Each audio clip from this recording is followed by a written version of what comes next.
Bon, bienvenue à notre meeting public, meeting discussion de la Ligue trotskiste. Donc, vous savez, il y a une grosse grève qui se passe au Québec, là. Donc, le but du meeting, c'est de fournir un programme pour gagner. Donc, pour préparer la grève, pour gagner, pour casser la dictature de mon oncle, des Lego et compagnie.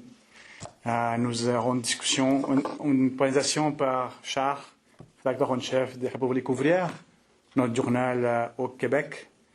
Ensuite, on aura une petite présentation aussi sur la Palestine, puis comment ça se reflète au Québec. Puis ensuite, une discussion ouverte où on va discuter ce que les gens pensent et ce qui se passe, puis nos arguments. Donc, je pense que vous êtes tous abonnés, donc il n'y a pas besoin de motiver un abonnement. Mais si jamais il vous manque des publications, on sort souvent des journaux, donc vous pouvez voir dans la table. Bon, avec ça, on laisse le port ouvert, c'est correct, on peut laisser comme ça. Bon. Ça arrive. Ok, camarades, bonsoir. Je serai relativement bref. J'espère que la plupart d'entre vous ont lu nos articles sur la lutte du Front commun dans le nouveau numéro de République ouvrière, donc je ne vais pas tout répéter ce qu'il y a là-dedans. Cela dit, au moment où on se parle, la dictature des mononcles, justement, de la CAQ semble très affaiblie et commence à vouloir faire des concessions aux syndicats du secteur public. D'un autre côté, le Front commun, la FIC et la FAE n'ont pas reculé sur leurs demandes de base. Ça aussi, c'est une bonne chose. Si on regarde les choses donc de manière purement formelle, la position actuelle des syndicats paraît vraiment forte. Le gouvernement est en chute libre dans les sondages. L'appui de la population aux employés du secteur public est plus haut que jamais, 75% dans la population, dans le sondage que j'ai vu, 85% chez les jeunes, très haut chez les femmes aussi. Les membres du Front commun et des autres syndicats sont boostés à bloc. Tout est en place pour casser ce gouvernement, comme on dit dans notre tract. Ça prendrait juste une pichenote pour le faire céder sur toute la ligne, sinon carrément de le faire tomber. Mais ça, c'est regarder les choses de façon purement formelle, comme le ferait un professeur libéral de gauche. Et c'est pas tenir compte de ce qui se passe réellement dans les rapports de force en présence, comme un marxiste doit le faire. Le gouvernement est effectivement affaibli, mais s'il concède, c'est pour mieux contre-attaquer. Même s'il fait vraiment des concessions, ce ne sera rien qu'une goutte d'eau par rapport au réinvestissement massif dont les services publics et les travailleurs, les travailleuses ont besoin.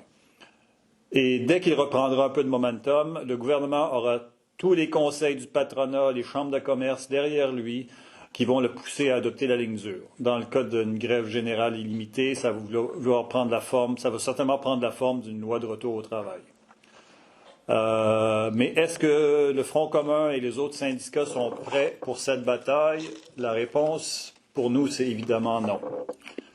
Les travailleuses et les travailleurs pourraient définitivement résister à tout cela. Mais ça va prendre une autre stratégie que ce que fait actuellement le Front commun.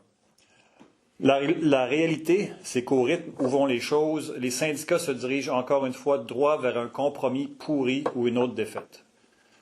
Oui, peut-être que la CAQ va leur céder quelques pourcentages en plus pour éviter une confrontation, mais rien qui va régler la chute, la dégradation constante des services publics et des conditions de travail au Québec depuis 40 ans. Donc, ce que j'aimerais faire ce soir, à tout le moins, c'est de voir pourquoi il en est ainsi et qu'est-ce qu'on peut faire pour renverser la vapeur et arriver à une victoire des syndicats qui est effectivement éminemment possible, mais seulement en changeant totalement de stratégie. Une grève générale, ça se prépare. Et une confrontation avec le gouvernement, ça ne se gagne pas aux tables de négo, ça se gagne en préparant la lutte comme une guerre à finir entre travailleurs et patrons, entre les travailleuses et l'État patron dans ce cas-ci. Et ça prend une direction syndicale qui comprend ça. Mais regardons la stratégie des chefs syndicaux actuels depuis le début des négos du secteur public. Pour ceux et celles qui sont assez vieux ou qui ont étudié l'histoire, on peut malheureusement dire qu'on regarde encore le même film pour la énième fois. Le même film qui a mené à chaque fois à des défaites des fronts communs et à la détérioration constante des services à la population. Qu'est-ce qui se passe exactement? Les conventions collectives du secteur public sont échues depuis le mois de mars. Et ça a pris jusqu'en septembre avant que les syndicats fassent même des votes de grève. C'est pas comme ça que ça doit marcher. Un bon vieux principe syndical de base, c'est pas de contrat, pas de travail. Puis après une grosse manif au mois de septembre, où tous les membres étaient gonflés à bloc et prêts à se battre, les différents syndicats font tout traîner avec des grèves rotatives, pas du tout coordonnées, ou une grève générale illimitée pour la FAE, sans aucun fonds de grève. Maintenant, le Front commun parle de faire peut-être une grève générale illimitée en plein mois de janvier au Québec, au lieu de l'avoir faite au printemps quand il faisait moins fret. En bref, tout est improvisé à la petite semaine et c'est vraiment pas sérieux. Alors, toute la stratégie des directions syndicales était basée sur l'idée d'utiliser l'opinion publique pour faire plier le gouvernement. Mais ils ont l'opinion publique avec eux. Et ça donne quoi? Le gouvernement est effectivement affaibli, c'est une très bonne chose, mais le Front commun fait quoi avec ça? Strictement rien. Où sont ces 75 % de la population qui les appuie? Ils devraient être dans la rue avec le Front commun, ils devraient préparer la grève eux aussi contre l'éventuelle loi de retour au travail. Il devrait y avoir des dizaines de milliers d'étudiants en grève. Bref, ça va prendre une crise sociale au Québec pour même accomplir un minimum de réformes permettant de restaurer les services publics et mettre le momentum du côté syndical. Mais non, au lieu de ça, c'est encore les mêmes vieilles parades, des débrayages platoniques et éphémères, les mêmes vieilles stratégies de négo économique étroite. Tout ça, ça va droit dans le mur. Il faut renverser la vapeur. Pour les militants qui veulent que les choses changent dans le mouvement ouvrier, la première chose à savoir, c'est que la classe ouvrière ne peut pas avancer ses intérêts avec une direction qui accepte l'ordre capitaliste. Au Québec, ça s'appelle la concertation, le sacro-saint partenariat que les dirigeants du mouvement ouvrier essaient toujours d'établir avec l'État québécois. Cette croyance-là est enracinée dans la Révolution tranquille et je vais y revenir. Mais pour s'en tenir aux grèves actuelles, pour le moment, il y a des choses de base que les militants syndicaux qui veulent gagner peuvent mettre de l'avant immédiatement pour s'opposer concrètement aux stratégies défaitistes des directions syndicales. On en mentionne quelques-unes dans nos articles. Rejeter la loi des services essentiels, qui a toujours été une loi anti-grève. Que ce soit les syndicats qui décident ce qui est essentiel ou non dans les services publics, en particulier dans la santé. Dans la grève du Front commun de 1972, pratiquement tous les hôpitaux du Québec étaient en grève. Il n'y avait pas de loi des services essentiels et personne n'en est mort. Mobiliser la population en action concrète en soutien aux grèves. Aller dans les syndicats du privé et leur dire, s'il y a une loi de retour au travail, vous sortez avec nous. La grève générale de mai 1972 avait justement été déclenchée quand Bourassa a mis les chefs syndicaux en prison pour avoir défié les décrets de retour au travail, ou les décrets anti-grève. C'est ça que ça va prendre. Mais cette fois, ça prendrait non pas une grève spontanée et désorganisée comme en 1972, mais un mouvement organisé et déterminé à casser le régime. Les travailleurs du secteur privé ont tout intérêt à ce qu'il y ait des bons services publics au Québec. De plus, beaucoup de ces travailleurs industriels sont des hommes. C'est le moment de les mobiliser en défense des femmes du secteur public, en leur démontrant concrètement que la libération des femmes ne se ferait pas à leur dépens, mais que c'est dans leurs intérêts fondamentaux à eux aussi. Ensuite, mobiliser les étudiants. Comme j'ai dit, une très grosse partie de la jeunesse appuie les grèves. C'est normal, une éducation publique de qualité les concerne directement. Au Québec, les étudiants sont capables de créer une crise sociale. Ils l'ont fait en 2012. Ce qui manquait en fin de compte en 2012, c'était l'appui actif des travailleurs syndiqués. Maintenant, la situation est inversée. C'est de ça qu'on a besoin maintenant. La fameuse grève sociale que personne n'a réussi à faire décoller en 2012. Maintenant, c'est l'occasion ou jamais. C'est le moment pour les jeunes étudiants pro-socialistes d'aller agiter dans les cégeps et les universités. Tout le monde dehors avec les travailleurs maintenant. Puis évidemment, mobiliser les femmes qui, elles aussi, appuient le Front commun dans leur immense majorité. Toutes les attaques contre les services publics et contre tous les acquis de la Révolution tranquille sont directement des attaques contre les droits des femmes, à commencer par leur droit d'avoir des emplois décents et bien rémunérés, en particulier dans le secteur public. Et j'en passe. Toutes ces actions sont réalisables maintenant. Mais est-ce que ça vous semble être la stratégie du Front commun actuel? Évidemment non. Pour les chefs syndicaux, tout tourne étroitement autour des tables de négo. Et tout se limite à des calculs comptables d'un côté et des calculs politiques de l'autre, à savoir jusqu'où ils peuvent, à quel moment ils peuvent faire des concessions et capituler sans se faire mettre dehors par leurs propres membres. Parce que c'est ça la clé. Si les chefs n'ont pas encore reculé, c'est que leur base refuse de reculer. Mais ce sentiment à la base est contredit par les stratégies de ces mêmes chefs. Pour que l'instinct de lutte des travailleuses et des travailleurs s'exprime et soit pleinement déchaîné, ça prend une autre direction. Une direction qui voit clairement l'intérêt historique de l'ensemble des travailleurs et qui considère les boss non pas comme des partenaires, mais comme les ennemis à abattre. C'est la seule stratégie qui peut marcher. Sinon, même si des concessions sont arrachées, l'État patron et les autres employeurs reprendront de la main droite ce qu'ils donnent de la main gauche. Le prochain gouvernement sera plus fort, pourra mieux écraser les syndicats, ou alors l'inflation va tout bouffer les acquis qui seront concédés. Tout sera à recommencer. Il faut arrêter ce cycle infernal. Ce que ça prend au départ, c'est juste une poignée de militants déterminés qui veulent se battre pour une perspective de lutte de classe dans les syndicats et dans tous les mouvements sociaux et qui sont prêts à confronter à chaque tournant les trahisons inévitables des bureaucrates syndicaux actuels. Et c'est en se battant pour une alternative concrète ici et maintenant qu'on peut commencer le travail pour bâtir un tel pôle anticapitaliste dans le mouvement ouvrier et challenger ces chefs pro-capitalistes. On ne se fait pas d'illusions. C'est sûr que les masses des travailleuses et travailleurs en grève gardent une certaine confiance dans leur direction. C'est tout à fait normal, surtout quand il n'y a pas d'alternative sérieuse.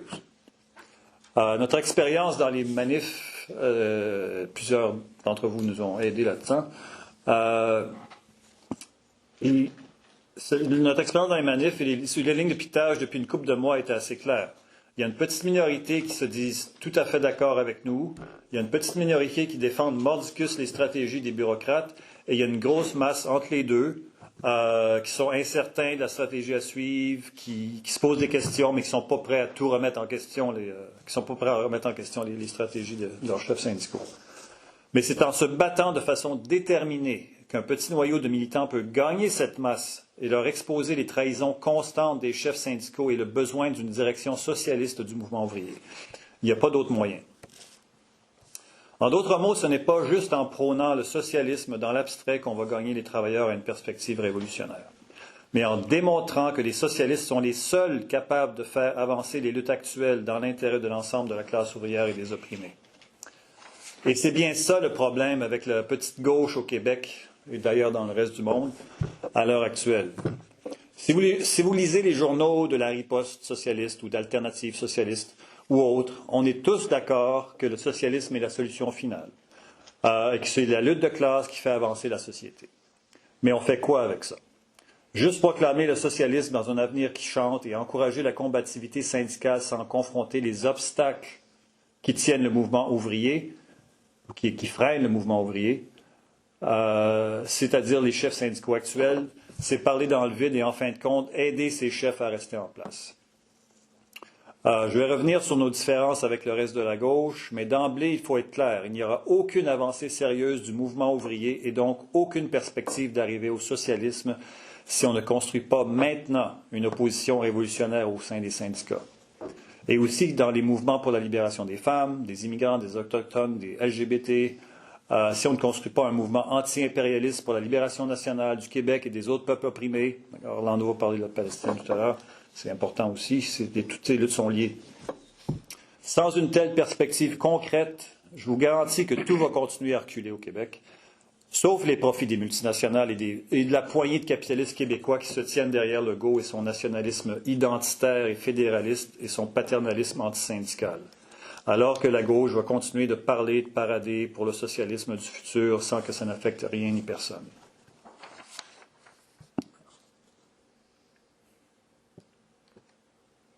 Donc, pour donner un petit peu plus de contexte à la situation actuelle, il y a une couple de sujets que je vais aborder qui touchent directement à la lutte du Front commun.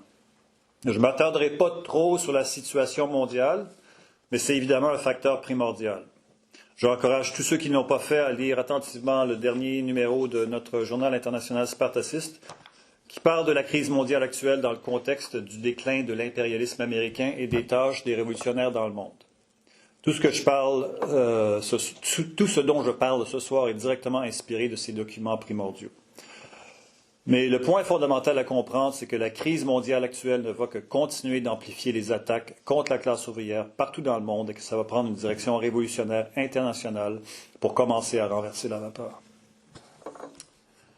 Mais les luttes du Front commun qu'on voit actuellement sont aussi profondément enracinées dans l'histoire du Québec contemporain.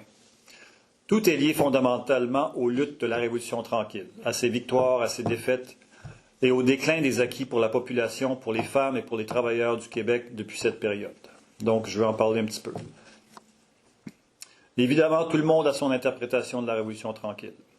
Les réactionnaires pensent que le Québec est dans le marasme économique, qu'on a perdu nos valeurs, que les femmes ont trop de pouvoir, que les affaires d'indépendance, c'est des foleries, pour citer Elvis Gratton. Et je ne suppose pas qu'on a des personnes comme ça dans la salle ce soir, mais il ne faut pas croire que ça n'existe pas. En réponse à ce monde-là, les nationalistes dits progressistes essaient d'argumenter essentiellement sur le même terrain, en essayant de démontrer que c'est plus économique d'avoir des bons services publics, que les valeurs catholiques ont été remplacées par des valeurs civiques tout aussi morales, que les femmes peuvent continuer d'être de bonnes mères tout en se faisant exploiter par l'État, comme on ne peut plus le dire à l'Assemblée nationale, et qu'en fin de compte, la souveraineté du Québec serait peut-être bien une bonne affaire économique pour tout le monde. Un représentant typique de cette pensée, c'est le philosophe Gérard Bouchard, qui écrit souvent dans Le Devoir, mais c'est très commun autour de la gauche du PQ, de ce qui en reste, et dans Québec solidaire. En fait, ces deux côtés de la médaille est un dialogue de sourds qui perdure depuis au moins 60 ans. L'innovation de la CAQ est d'avoir repris les débats sur les accommodements raisonnables et le nationalisme identitaire pour mobiliser une partie de la population derrière un programme fédéraliste, rétrograde, raciste et antisyndical, en manipulant l'attachement des Québécois pour les acquis de la Révolution tranquille, comme surtout la laïcité. Mais tant mieux si cette vision des choses est en train d'être ébranlée en même temps que le gouvernement de la CAQ. Mais ça va prendre quelque chose de mieux que les beaux discours sur le nationalisme civique pour renverser la vapeur. D'ailleurs, le PQ, qui pourrait bien être le prochain gouvernement, a lui aussi repris les discours identitaires à son compte, sabotant ainsi la lutte pour l'indépendance qu'il prétend défendre en antagonisant les immigrants. Donc, on va rester poigné dans la même mélasse pendant que le fédéralisme centralisateur du Canada anglais continue d'opprimer le Québec. La compréhension marxiste de la Révolution tranquille est radicalement différente, mais aussi radicalement libératrice. La question fondamentale n'est pas de savoir si la Révolution tranquille était légitime et progressiste, ce qu'elle était certainement. La question, c'est pourquoi elle a été laissée dans les mains des élites politiques et économiques du Québec. Car en fait, c'était la classe ouvrière et ses syndicats qui étaient la force motrice depuis au moins la grève d'asbestos de 1949. Pourquoi la Révolution tranquille n'est pas devenue une révolution tout court? Et c'est dans la réponse à ces questions qu'on trouve la clé pour comprendre le marasme actuel dans le mouvement syndical québécois et le peu de perspectives de victoire du Front commun. Alors, avant la Révolution tranquille, le Québec était une société industrialisée, mais écrasée sous la botte des impérialistes anglophones et américains, avec des gouvernements fantoches et une Église catholique qui assurait l'exploitation du cheap labor québécois. Je ne vais pas vous assommer avec des citations ce soir, mais je veux quand même lire les mots de Trotsky, qui est co-dirigeant avec Lénine de la Révolution russe et fondateur de la 4e internationale, parlant de la situation des pays dominés par l'impérialisme, qui décrit très bien la position du Québec à l'époque de la Révolution tranquille. Il dit « Dans les pays industriellement arriérés, le capital étranger joue un rôle décisif. D'où la faiblesse relative de la bourgeoisie nationale par rapport au prolétariat national. Ceci crée des conditions particulières du pouvoir d'État.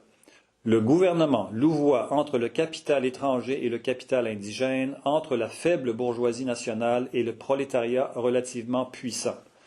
Cela confère au gouvernement un caractère bonapartiste sui generis particulier. Il s'élève pour ainsi dire au-dessus des classes.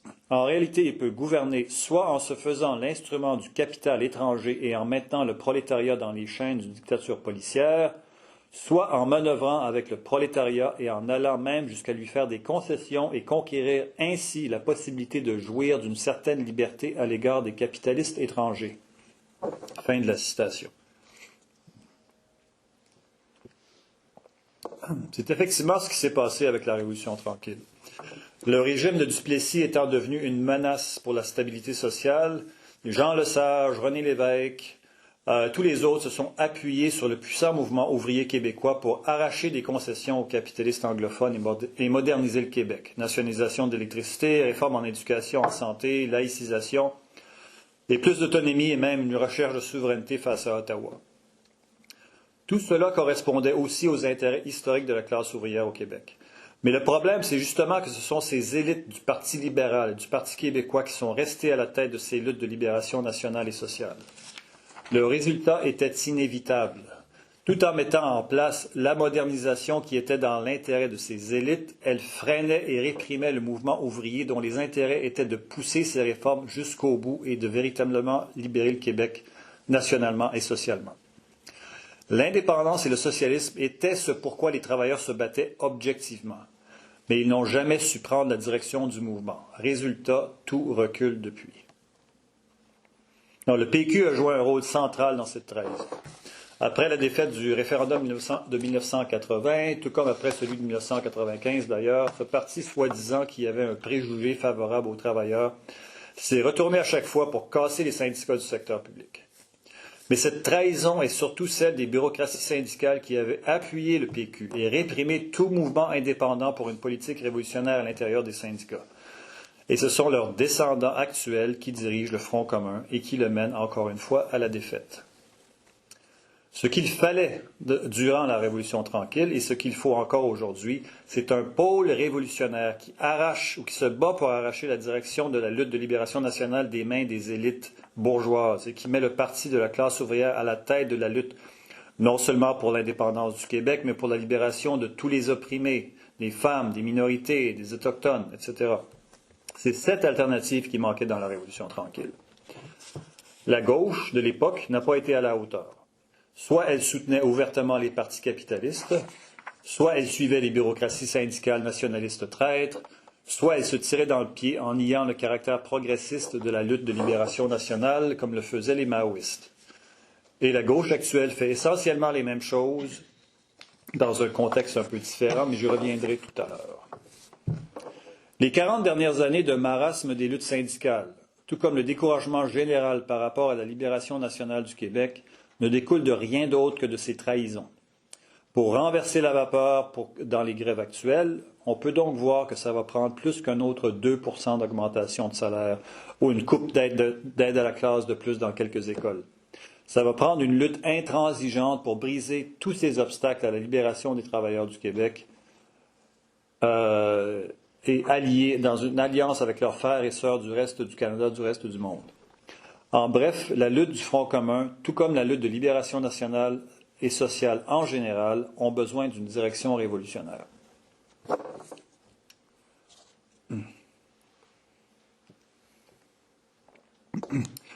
Bon, aussi dans la gauche, on tire des leçons de la Révolution tranquille qu'on veut bien tirer, dépendant de son orientation actuelle. Pour en revenir à la riposte, par exemple, le plus gros groupe marxiste au Québec, ils rejettent la lutte pour l'indépendance comme dépassée, mais ils font l'éloge du syndicalisme de combat des années 70. Donc, je vais passer un petit peu de temps à discuter de ça en particulier parce que c'est effectivement pertinent dans les luttes actuelles, mais pas de la façon que la riposte le pense. Les camarades de la riposte ne pensent pas qu'on peut remplacer les dirigeants traîtres actuels du mouvement ouvrier par une direction révolutionnaire. Ils sont très explicites à ce sujet.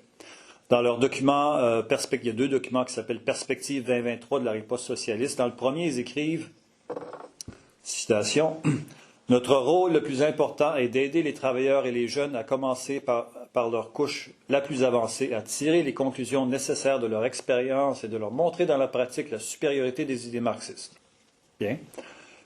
Mais le plus important est que cela ouvrira de nouvelles possibilités pour la tendance marxiste si nous sommes capables d'en tirer avantage. Et cela dépend d'une seule chose, notre capacité à faire grandir nos forces jusqu'au point critique où nous serons dans la possibilité physique d'intervenir. Dans un autre document aussi appelé Perspective 2023, ils affirment que bien que la lutte des classes soit inévitable, nous sommes encore trop petits pour être capables de diriger la classe ouvrière. Mais qu'est-ce que ça veut dire dans la réalité, ces mots? Pour la riposte, ils utilisent leur manque de soi-disant possibilités physiques comme excuse pour ne pas combattre maintenant les directions actuelles du mouvement ouvrier, ou pour juste chercher à les remplacer par des bureaucrates plus à gauche et de mettre de la pression sur ces bureaucrates plus à gauche pour les forcer à se battre dans l'intérêt des travailleurs. Ils disent, citation, « Certaines personnes au sein du mouvement disent qu'il ne faut pas critiquer les dirigeants de gauche. En réalité, si nous enlevons la pression sur les dirigeants de gauche, ils capituleront inévitablement devant la vieille bureaucratie de droite. Par conséquent, pour obtenir quoi que ce soit de bon de cette gauche, il est crucial de critiquer avec véhémence ses vacillations et ses reculs tout en l'appuyant chaque fois qu'elle fait un réel pas en avant. Ce n'est que s'ils sentent le souffle chaud des travailleurs exigeant de la combativité qu'ils seront poussés à se battre. Non, le rôle des marxistes n'est pas de faire croire que des bureaucrates réformistes de gauche vont se battre dans l'intérêt des travailleurs, s'il y a juste un peu plus de combativité ou de pression sur eux. Non, c'est sûr qu'un pôle révolutionnaire dans les syndicats peut mettre de la pression et forger des alliances temporaires avec n'importe quel syndicaliste qui veut se battre pour des avancées spécifiques pour les travailleurs, qu'ils soient de gauche ou de droite d'ailleurs.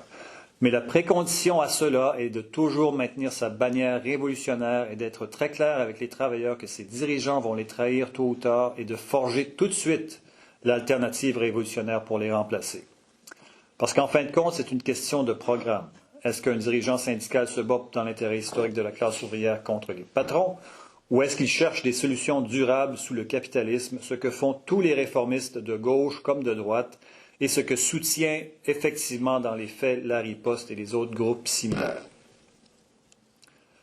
Donc, pour mettre de la pression sur ces bureaucrates, la stratégie de la riposte est de revenir au syndicalisme de combat des années 70. En gros, ils acceptent que les dirigeants syndicaux réformistes restent en place, mais ils proposent plus de combativité pour faire pression sur eux. Mais la combativité syndicale en soi ne veut pas nous sortir de l'impasse. Ce que ça prend, c'est une direction alternative qui combat l'obstacle central à l'avancée des luttes, c'est-à-dire la bureaucratie syndicale pro-capitaliste. Des luttes syndicales contre le gouvernement sont déjà par définition des luttes politiques. Ça prend donc un état-major qui se bat sur une base politique. Et cette base politique doit être celle des intérêts de la classe ouvrière, pas le partenariat avec le gouvernement des boss. Dans les années 70, le syndicalisme de combat n'a jamais remis en question la direction des luttes de la Révolution tranquille, ni des luttes syndicales et encore moins de la lutte de libération nationale. Le résultat, c'est qu'après la défaite des syndicats aux mains du gouvernement Lévesque en 1982-83, le syndicalisme de combat s'est évaporé comme il était venu. Ça ne représente aucune solution à long terme.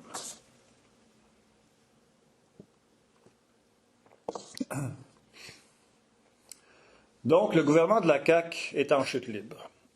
Après les luttes du Front commun, les chefs syndicaux vont sûrement nous dire de se débarrasser de lui aux prochaines élections. Mais pour le remplacer par quoi?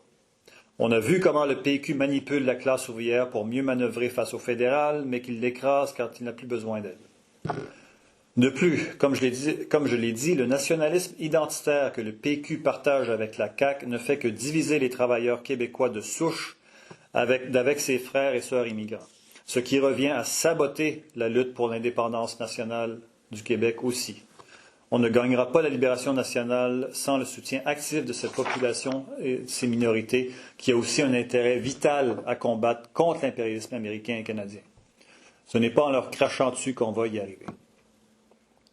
D'autres voient Québec solidaire comme une solution. Mais encore une fois, faire confiance à un parti des classes moyennes, des yuppies écolos du plateau Mont-Royal, est un cul-de-sac pour les travailleurs. Toutes les réformes que QS propose en logement, en éducation vont demeurer lettres mortes sans confronter les intérêts des capitalistes québécois et anglophones. Et pour ça, ça prend un parti des travailleurs qui comprend que ces intérêts sont antagonistes, qu'ils ne peuvent pas être réconciliés sous l'égide de le soi-disant État québécois actuel, comme le veut QS. Ça prend un parti qui se bat pour une république ouvrière du Québec.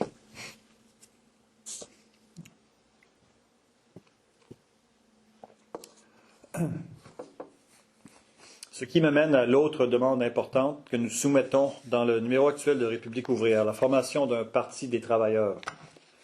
Alors, dans les années 70, en parallèle avec la montée du syndicalisme de combat, il y avait des débats houleux dans le mouvement syndical à savoir s'il fallait soutenir le PQ ou former un parti des travailleurs indépendants. À l'époque, la gauche trotskiste et les syndicalistes de gauche comme Michel Chartrand s'orientaient vers la formation d'un tel parti. Mais ça n'a jamais abouti et il faut comprendre pourquoi. D'un côté, les grands chefs syndicaux de l'époque sentaient fortement la pression de leurs membres pour faire avancer les intérêts des travailleurs dans la Révolution tranquille. Quand même, le très droitier Louis Laberge jouait avec l'idée de former un parti des travailleurs, c'était pour lui une autre manière de contrôler sa base et aussi de faire pression sur le gouvernement de l'époque. En fin de compte, Laberge et la FTQ ont été les premiers à officiellement appuyer le PQ, menant aux trahisons qui s'en sont suivies. La gauche syndicale, d'un autre côté, croyait vraiment pouvoir former un parti des travailleurs. Mais ça prendrait quelle forme? Grosso modo, ce dont il parlait, c'était une sorte de NPD québécois ou un NPD de gauche québécois, un parti social-démocrate réformiste qui aurait été l'instrument des mêmes chefs syndicaux traîtres comme Laberge. De plus, aucun de ces groupements ne visait à challenger le PQ dans la lutte de libération nationale. Comme je l'ai dit, certains soi-disant marxistes rejetaient même stupidement l'indépendance du Québec. Et même ceux qui étaient pour n'ont jamais mis de l'avant une stratégie pour arracher cette lutte de libération nationale à l'évêque et au PQ. Le résultat, c'est que la masse des travailleurs, qui eux ressentaient directement la véritable pression nationale dont ils sont victimes, se sont tournés vers le PQ avec leur chef, et le Parti des travailleurs est demeuré lettre morte. Pour gagner ces luttes dans la Révolution tranquille, ce dont la classe ouvrière avait besoin n'était pas un parti électoraliste pro-capitaliste comme le NPD ou le Parti travailliste britannique, mais d'un parti révolutionnaire. Un pôle véritablement trotskiste serait intervenu dans ces débats sur le Parti des travailleurs pour mobiliser la classe ouvrière en opposition de classe au Parti québécois nationaliste bourgeois et aux bureaucrates syndicaux, non simplement au niveau des revendications syndicales, mais au niveau de la lutte de libération du Québec dans son ensemble, démontrant à chaque étape comment le PQ trahissait en fait cette lutte en allant constamment s'agenouiller devant les impérialistes de Wall Street et de Washington, entre autres. La lutte pour l'indépendance du Québec doit être une lutte anti-impérialiste, ou alors elle continuera d'aller à la défaite. Et c'est en se battant pour prendre la direction de cette lutte que les révolutionnaires peuvent démontrer à la classe ouvrière qu'elle a besoin non seulement d'indépendance nationale, mais d'un État ouvrier à elle, qui fera les pas concrets vers le socialisme. C'est ça la vraie bataille pour un parti des travailleurs et une république ouvrière. Alors, comment on renverse la vapeur pour sauver les services publics au Québec? On commence par construire un pôle anticapitaliste dans le mouvement ouvrier et dans les autres mouvements sociaux. Un noyau de militants qui voit clairement au travers des louvoiements et des trahisons des dirigeants actuels et qui peut challenger ces directions nationalistes, réformistes et libérales avec un programme pour gagner chaque petite bataille contre les classes dirigeantes capitalistes au Québec, au Canada, aux États-Unis et dans le reste du monde. C'est comme ça qu'on bâtit la direction révolutionnaire, pas juste en convainquant individuellement chaque travailleur des bienfaits du socialisme dans l'avenir lointain, mais en démontrant dans l'action que seuls les révolutionnaires défendent des intérêts immédiats de l'ensemble des travailleurs dans chaque situation concrète. Donc c'est tout. J'invite tous ceux d'entre vous qui sont intéressés à une telle perspective à contribuer à la discussion et à voir les prochaines étapes pour y arriver. Merci.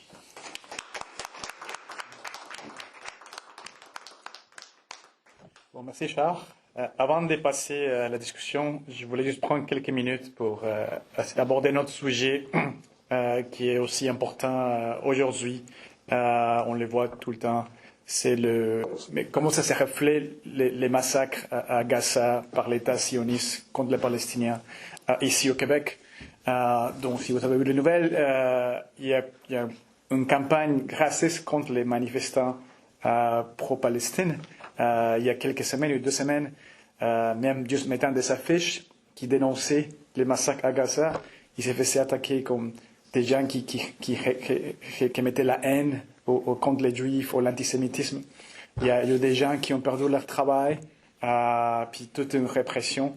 Donc il faut que les travailleurs défendent ces manifestants. Mais de l'autre côté, dans les manifestations qui ont lieu à Montréal, nous on est allé à plusieurs, il y a toute une pléthore des illusions que les leaders de ces manifestations répandent sur comment combattre Trudeau, comment combattre l'État canadien d'aider les Palestiniens. Donc, par exemple, la semaine dernière, il y avait dans les microphones des discours qui disaient bon, appelez votre membre du Parlement pour faire pression sur Trudeau pour qu'on puisse avoir un cessez-le-feu ou atteindre la paix en Palestine. Mais c'est clair que les massacres continuent. Il n'y a pas des solutions aujourd'hui à ça. Donc, qu'est-ce que nous avons à dire? Donc, nous avons écrit un article, en fait, mettant de l'avant nos perspectives qui est liée la lutte de libération en Palestine à la lutte de libération au Québec à travers une lutte anti-impérialiste. Mais qu'est-ce que ça veut dire concrètement? Bon, premièrement, une bataille politique contre les directions syndicales d'aujourd'hui qui sont pro-impérialistes, une bataille pour avoir une direction anti-impérialiste dans les syndicats. Vous voyez, qu'est-ce qu'on dit les dirigeants syndicaux? En fait, ils répètent la même chose que les libéraux répètent, soit combattre le Canada de stopper les armes qui vont à Israël, soit appeler pour un cessez-le-feu, soit appeler à l'ONU qui intervienne. Donc, au lieu de faire ça, ce que nous on veut, c'est en fait une bataille contre eux pour que les travailleurs au Québec et au Canada anglais fassent des actions concrètes qui peuvent vraiment défendre les Palestiniens. Donc, évidemment, des actions qui bloquent les livraisons des armes, la production des armes, puis c'est les travailleurs québécois, canadiens qui ont la puissance pour faire ça. Ce seront des actions concrètes anti-impérialistes qui aideraient à défendre la Palestine, mais aussi le Québec, parce que ça affaiblira l'impérialisme canadien. Une autre action concrète dont on parle dans notre article, c'est, bon, il y a toute une, Charles mentionnait ça aussi, c'est le nationalisme identitaire des survivants illégaux qui ciblent les immigrants, surtout les immigrants musulmans, dont la loi 21 a été peut-être l'une des plus fortes attaques contre la minorité musulmane. Mais pour arriver à la libération du Québec, mais il faut combattre ces lois-là. Puis c'est les immigrants, comme Charles mentionné, qui sont les meilleurs alliés de la classe ouvrière québécoise, parce que sans eux, il n'y aura pas vraiment de libération du Québec, il n'y aura pas d'indépendance du Québec. Donc c'est la classe ouvrière québécoise qui doit se battre contre ces lois, toutes cette médias bourgeois qui répandent tous ces types d'insultes ou des racismes, et pas parce que bon, il faut être juste gentil ou antiraciste, parce que c'est nécessaire pour libérer le Québec. Donc c'est des batailles politiques que nous on met de l'avant, qu'on essaie d'expliquer aux gens dans les manifestations, parce que ces batailles politiques rendront possible la création d'un mouvement ou un pôle anti-impérialiste au Québec qui pourrait attirer en fait cette jeunesse qui est dans ces manifestations, qui sont là, mais qui n'ont pas des solutions, qui ne voient pas des solutions pour comment libérer la Palestine. C'est des jeunes étudiants multiethniques qui viennent de plusieurs pays. Donc, il faut gagner ces gens-là avec une perspective anti-impérialiste et on aura comme ça une chance d'avoir la libération de la Palestine, mais aussi libérer le Québec, d'avoir la République ouverte du Québec, qui est le nom de notre journal. C'est ça que je voulais dire par rapport à ça. Donc maintenant, je vous invite à discuter, on peut avoir une conversation assez informelle.